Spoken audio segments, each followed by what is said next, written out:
Hola, el día de hoy realizaremos la retroalimentación de la tarea número 2, que consistió en un cuestionario. Para empezar, queremos contextualizar que la reforma laboral, materia de este curso, tuvo su origen en una reforma a la Constitución, en específico a los artículos 107 y 123. Ese es el origen de la reforma laboral. La reforma laboral, como puntos principales, tuvo los siguientes. Primero, buscó la democracia sindical a través del voto libre y secreto. Como saben anteriormente, en los sindicatos el voto no era secreto, lo cual daba pie a que se coaccionara este voto por parte de los trabajadores. Otro aspecto importante de esta reforma laboral y de los centrales es la creación del Centro Federal de Conciliación y Registro Laboral. Este Centro Federal de Conciliación y Registro Laboral es una instancia que se va a dedicar a la conciliación. Como saben, la conciliación se llevaba actualmente en lo que se implementa la reforma por las juntas de conciliación y arbitraje, que conocen tanto de la etapa conciliatoria como de la etapa litigiosa. A raíz de esta reforma, este centro de conciliación llevará la etapa conciliatoria. Y el siguiente punto trascendente de la reforma laboral es precisamente la creación de los tribunales del trabajo.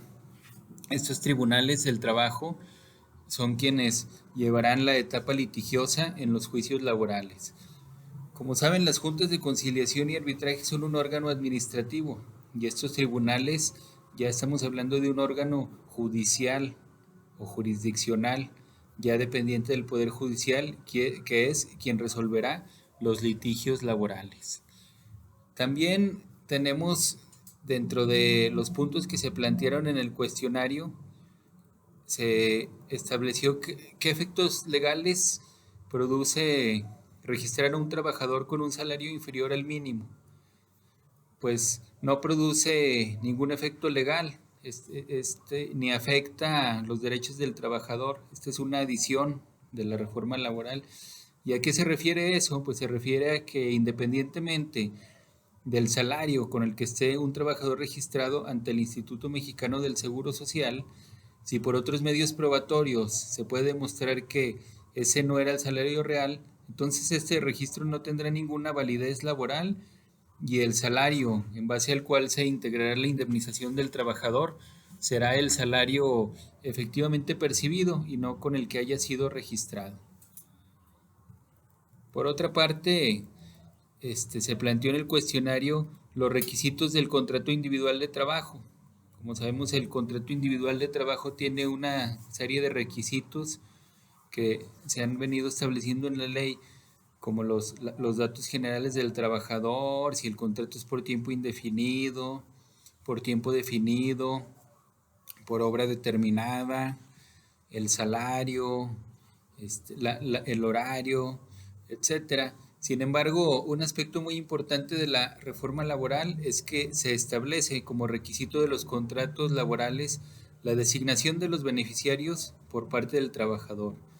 Esto es un aspecto importante porque anteriormente, cuando se producía el fallecimiento del trabajador, los causavientes, es decir, los beneficiarios, los familiares, tenían muchos problemas para que el patrón les entregara a ellos algunas prestaciones generadas por el trabajador, tales como los devengados, los días laborados no pagados, la proporcional de aguinaldo, las proporcionales de prima.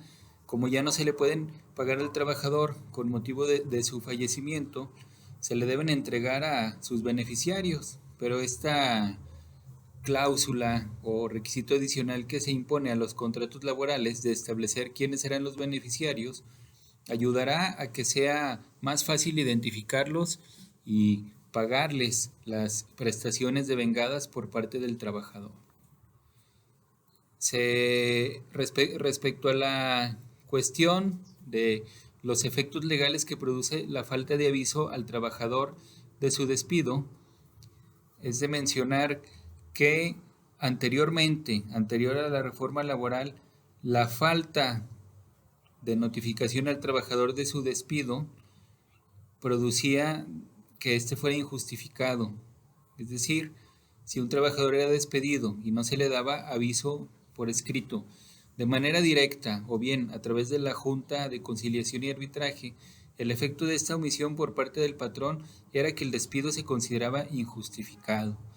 Esta era una presunción de las llamadas jure et jure, es decir, una presunción que no admite prueba en contrario. A pesar de que el patrón pudiera probar que el trabajador fue despedido de manera justificada, el hecho de no haberle dado aviso por escrito producía que legalmente este despido se considerara injustificado, sin que el patrón pudiera aportar ninguna prueba para demostrar que efectivamente el despido era justificado.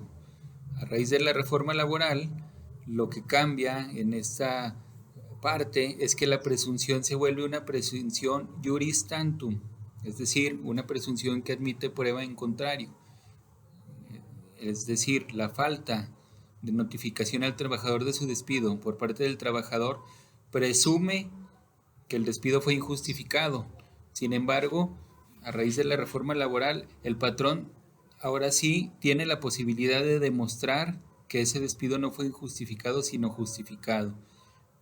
En resumen, esta omisión por parte del patrón pasó de ser una cuestión que no admitía prueba en contrario a ser una cuestión de presunción, donde el patrón sí podría en un momento dado demostrar que a pesar de que no se notificó al trabajador su despido, este despido fue justificado. Es una cuestión muy trascendente en la reforma laboral.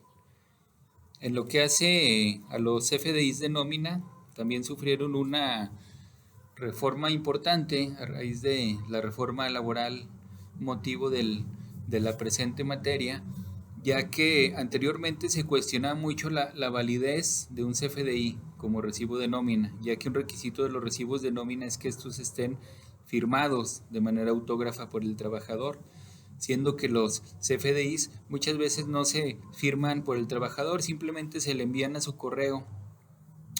Entonces, a raíz de la reforma laboral, estos FDIs ya pueden constituir una prueba en el juicio laboral, una prueba de recibo de nómina, con el único requisito de que estos sean verificados en la página del sistema de administración tributaria, se verifique su validez, y con esto ya estos FDIs ya pueden considerarse como prueba plena en un juicio laboral, cosa que anteriormente no ocurría y eran documentos privados que tenían que perfeccionarse.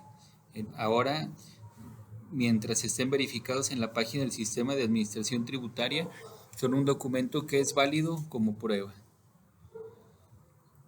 Otra cuestión que hay que retroalimentar es sobre las causas de terminación de la huelga. Es de comentar que a raíz de la reforma laboral se añadió una nueva causa de terminación de la huelga, que es por sentencia del tribunal. Esto va en relación a la cuestión que hemos platicado anteriormente, de que se sustituyen las juntas de conciliación de arbitrajes por tribunales, que ahora sí son órganos que dependen del Poder Judicial. Pues bien, se sustituye la fracción que daba como causa de terminación de la huelga, la resolución de la Junta de Conciliación y Arbitraje, cuando el conflicto de huelga hubiera sido sometido a esta junta. Ahora la causal es por sentencia del tribunal. Ese es un cambio que hay en cuanto a las causas de terminación de la huelga. Se preguntó también sobre la interrupción de la prescripción de las acciones derivadas de la separación del trabajo. Es decir, cuando un trabajador es despedido, tiene 2 meses para demandar la indemnización, la reinstalación o cualquier acción del trabajo que estime que mejor conviene a sus intereses. Pues bien, estos 2 meses que tiene el trabajador para demandar se suspenden o interrumpen por una serie de cuestiones, entre las cuales a raíz de la reforma laboral se añadió una nueva. A raíz de la reforma laboral, este término de la prescripción se suspende por la solicitud de conciliación que realice el trabajador. Esto es importante aclararlo porque se podría llegar a pensar que, bueno, pues si el trabajador acude a buscar la conciliación de sus intereses con los del patrón, En lo que realiza este trámite, se podrían ir los 2 meses y perdería su derecho a demandar ante los tribunales del trabajo. Pues bien, esto no es así porque la presentación de esta solicitud de conciliación ante el Centro Federal de Conciliación interrumpe o suspende el término de los 2 meses para que el trabajador, una vez que no haya logrado una conciliación con el patrón, pueda acudir a demandar a través de los tribunales las acciones del trabajo que mejor convengan a sus intereses. Planteamos también cuál es la consecuencia de que el patrón no comparezca a la audiencia de conciliación a pesar de estar debidamente notificado. Pues bien, si el patrón no acude a esta audiencia de conciliación, que es una etapa prejudicial anterior al juicio laboral, la consecuencia es que el patrón será multado con una multa que va de entre 50 a 100 UMAS. Se le aplicará esta multa y además se le tendrá por no conforme con ningún arreglo conciliatorio. De esta manera el patrón será multado y ya el trabajador cumplirá el prerequisito y podrá acudir ante los tribunales del trabajo a demandar la reinstalación, la indemnización o cualquier acción del trabajo que estime pertinente. ¿En qué casos los trabajadores se encuentran eximidos de agotar este procedimiento conciliatorio, que como hemos explicado es un requisito previo a la demanda laboral? Es decir, si yo no acudo como trabajador a buscar la conciliación en este Centro Federal de Conciliación, no podré demandar ante los tribunales, ya que es un nuevo requisito de la demanda laboral anexar este certificado de que se acudió al centro de conciliación. Sin embargo, este requisito de la demanda laboral tiene algunas excepciones que se establecen a través de la reforma laboral. Por ejemplo, si el conflicto laboral deriva de un acoso u hostigamiento sexual, en ese caso el trabajador o la trabajadora afectada no tendrá que agotar este requisito de acudir al centro de conciliación por obvias razones, pues hay un agravio tal de que ya no es posible una conciliación y la ley considera que el trabajador o la trabajadora puede acudir directamente a la demanda. Lo mismo cuando el conflicto laboral se despide de un motivo de discriminación, ya sea por origen racial, étnico o, muy importante, por motivo del embarazo. Si el motivo del despido tuvo como origen el embarazo, entonces la trabajadora no estará obligada a acudir a este centro de conciliación, sino que podrá ir directamente a la demanda laboral ante los tribunales del trabajo.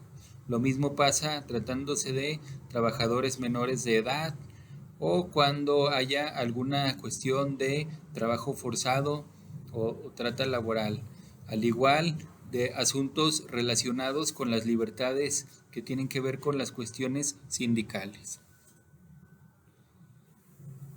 Nos planteamos también en el segundo cuestionario qué efectos legales produce la negativa lisa y llana del patrón del despido. Anteriormente a la reforma laboral, la defensa más utilizada por los patrones era negar el despido. Efectivamente, un trabajador acudía ante la Junta de Conciliación y Arbitraje a demandar el despido injustificado y el patrón negaba el despido, contestaba diciendo que no, que el trabajador no fue despedido, que simplemente dejó de acudir a laborar. Cuando esta negativa del despido se acompañaba del ofrecimiento de trabajo, tenía como consecuencia la reversión de la carga de la prueba al trabajador. Es decir, el patrón ya no tenía que demostrar que el trabajador fue despedido de manera justificada, sino que era el trabajador quien tenía que demostrar que él fue despedido. Es decir, le revertía la carga de la prueba. Ahora con la reforma laboral, la negativa lisa y llana del patrón respecto al despido no revierte la carga de la prueba y la negativa del patrón respecto del despido del trabajador, acompañada del ofrecimiento del empleo, tampoco exime al patrón de que deba demostrar que efectivamente no se produjo un despido, con lo cual el patrón nuevamente deberá aprobar un hecho negativo.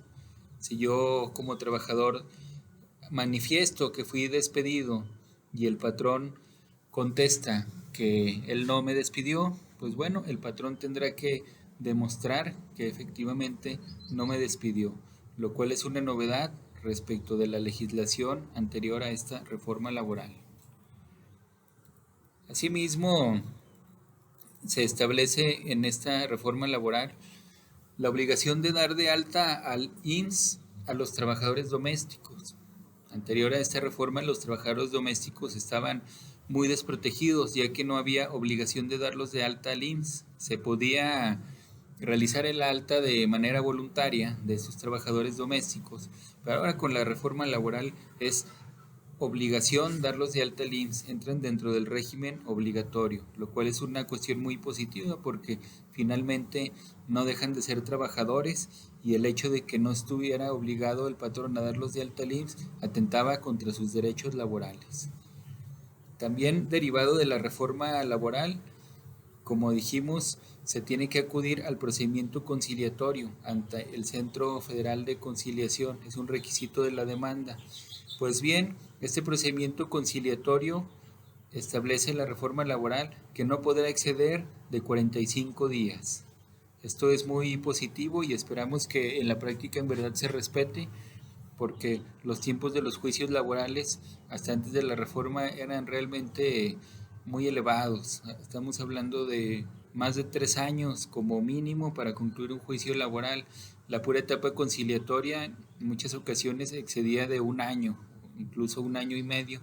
Ahora que se establezca que la etapa conciliatoria no puede exceder de 45 días, nos parece que es un hecho muy positivo y digno de destacar, pero esperamos que en la práctica en verdad se cumplan los términos, porque sabemos que a pesar de que anteriormente había términos para las etapas procesales, estos difícilmente se cumplían, sustentándose las juntas de conciliación en una jurisprudencia que establece que cuando la carga de trabajo de los órganos jurisdiccionales sea elevada, estos quedarán eximidos de cumplir los tiempos procesales, lo cual hace nungatorios estos términos y estos plazos, por lo cual esperamos que este término de 45 días para concluir la etapa conciliatoria esta vez en verdad sea respetado y no se le quiera dar la vuelta por medio de disposiciones normativas diversas a la propia ley. Finalmente, es de comentar un cambio que hubo en la prueba pericial. La prueba pericial, hasta antes de la reforma laboral, se ofrecía pues por las partes. Les voy a dar un ejemplo muy típico de una prueba pericial muy usual. Muchos trabajadores, al momento de contratarse, se les pedía firmar en blanco o incluso ni siquiera firmaban, y en el momento en que se les despedía se llenaba esa hoja en blanco como si el trabajador hubiera renunciado, o incluso llegamos a ver casos en donde el trabajador, a pesar sin haber firmado, le sacaban una renuncia con una firma falsificada que aparentaba ser la de él. Pues bien, ante esta situación, lo que se acostumbraba a hacer por el trabajador era ofrecer la pericial. Se ofrecía una pericial en grafoscopía y documentoscopía para demostrar, por ejemplo, que la fecha probable de estampado de la firma difería de la fecha probable de estampado del contenido del documento, en los casos en que la renuncia se llenaba posterior a una hoja firmada en blanco, o que la firma no correspondía en sus rasgos morfológicos a la firma autógrafa del trabajador. Este perito era ofrecido por el trabajador, aportado por el trabajador. Sin embargo, había la posibilidad de que si el trabajador manifestaba no tener recursos para pagar al perito, la junta le asignara un perito. Contra esta pericial, el patrón debía ofrecer otro perito, y este perito pues sí tenía que ser pagado por el patrón. En caso de que los peritajes del trabajador y del patrón fueran sustancialmente diferentes, la junta designaba un perito tercero en discordia, y este perito tenía que ser financiado por las partes. Ahora, a raíz de la reforma laboral, se elimina todo este tema del ofrecimiento de los peritos por las partes y será el tribunal quien designa el perito en caso de que alguna de las partes ofrezca la pericial, lo cual nos parece muy positivo porque en la práctica se llegaba a ver que pues los peritos, no en todos los casos, pero sí en algunos casos obedecían el principio del que el que paga manda, y pues generalmente el perito del patrón siempre daba la razón al patrón. Ahora en este caso, al ser un perito designado por el tribunal, suponemos que va a haber mayor imparcialidad en el desahogo de esta prueba pericial. Pues bien, esto es todo en cuanto a la retroalimentación del cuestionario 2. En los próximos días se realizará la retroalimentación del cuestionario 3 y quiero dar un aviso para algunos compañeros que, dado de la sorpresa que hubo a raíz de la pandemia y los cambios en la modalidad en que se está impartiendo esta clase, pues no alcanzaron a entregar alguna tarea dentro de los plazos que establecí en el sistema. Para ellos les comento que estén atentos porque voy a abrir una fecha de 3 días para que entreguen alguna tarea pendiente.